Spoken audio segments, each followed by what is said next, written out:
Assalamualaikum warahmatullahi wabarakatuh.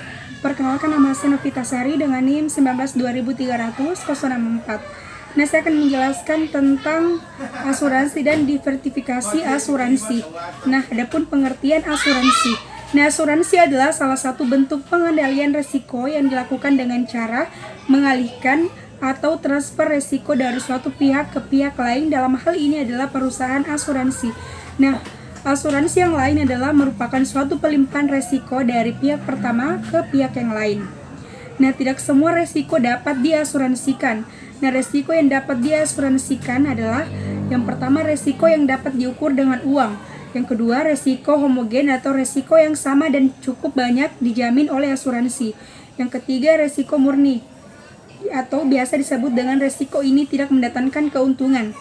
Yang keempat, resiko partikular, yaitu resiko dari sumber individu.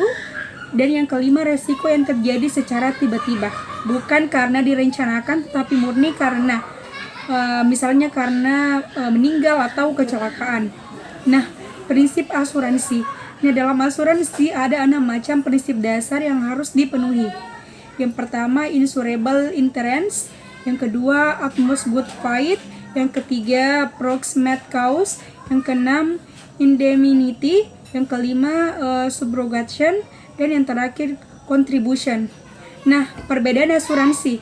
Nah, yaitu perbedaan asuransi dan aktivitas lainnya, yaitu perbedaan asuransi dan tabungan, perbedaan asuransi dengan perjudian, perbedaan asuransi dan spekulasi, perbedaan asuransi dan anuitas, dan yang terakhir perbedaan asuransi dan bonding. Adapun manfaat dari biaya asuransi. Yang pertama itu memberikan ketenangan, yang kedua sebagai investasi atau tabungan, yang ketiga membantu meminimalkan kerugian, dan yang terakhir membantu mengatur keuangan.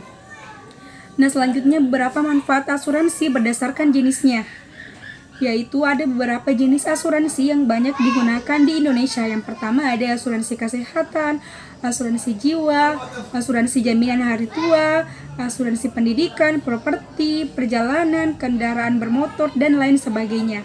Nah, adapun keterbatasan asuransi.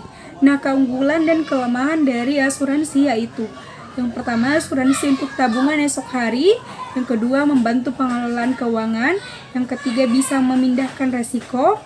Yang keempat, dana hangus bila berhenti di tengah. Yang kelima, dana premi masuk keuntungan perusahaan. Yang keenam, lingkup